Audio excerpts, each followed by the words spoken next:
ऋषि दयानंद का जन्म ऐसे समय में हुआ था सज्जनों, जिस समय ये देश गुलामी में जकड़ा हुआ था, गुलामी की बेड़ियों में जकड़ा हुआ था। ऋषि दयानंद ने देखा इस देश के अंदर कि ये देश जो बड़ा महान हमारा देश रहा है, उन्होंने देखा कि यहाँ पर इस देश की गौरवशाली जो अस्मिता है उसको दूसरे देश के लोग लूट रहे थे। यहाँ के खजाने को भर भर करके लूटा जा रहा था, भारत की अस्मिता पर प्रहार किया जा रहा था। ऋषि देव दयानंद का दिल रो उठा। ऋषि दयानंद ने देखा कि जिसको हम सोने की चिड़िया कहते हैं, जिस देश को आज उस देश की माओं के लिए लाज ढकने तक के लिए वस्त्र नहीं है, उनका दिल रोया था।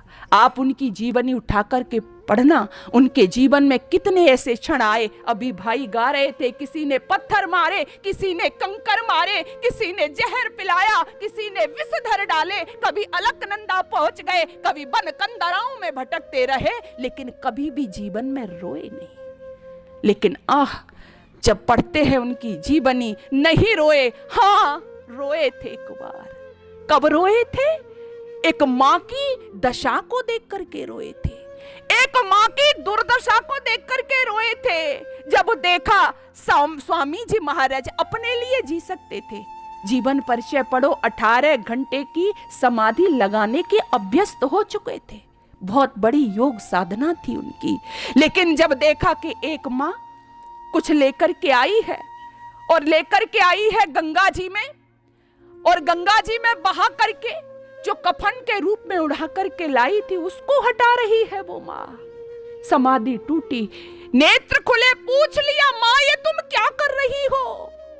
माँ रोती जा रही थी, कह रही थी बाबा तुम्हें क्या जरूरत है पूछने की। लेकिन नहीं, वो स्वामी जी कहते हैं माँ तुम्हें बताना होगा।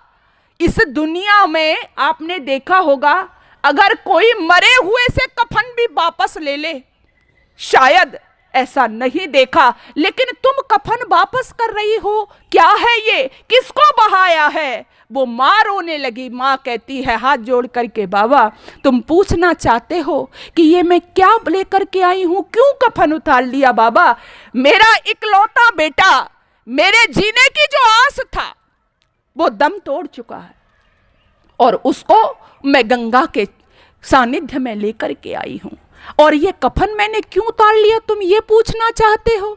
तो बाबा सुनो, मेरे पास एक ही साड़ी है जिसको पहन करके मुझे अपनी शरीर को ढकना है। तो आधी साड़ी तो मैंने पहन रखी है, आधी साड़ी फाड़ करके मैं अपने बेटे को ढक करके लाई थी। तो बाबा अब मैंने अपने बेटे को तो माँ गंगा के चरणों में, सानिध्य में, गोदी में अर्पित समर्पित कर दिया, लेकिन मुझे तो उसी समाज में जाना है जहां लोग न जाने कपड़ों में भी किस किस दृष्टि से देखते हैं। इसलिए मैंने ये कफन का टुकड़ा वापस ले लिया। बाबा मेरी मजबूरी है, मेरी विवशता है।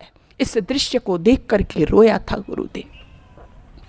इसी कवि ने लिखा है, रे सदियों के बाद हिमालय आंसू भर कर रोया। रो पड़ा था ये कैसा देश, सोने की चिड़िया आज मां के लिए वस्त्र तक नहीं है। और उसने निश्चय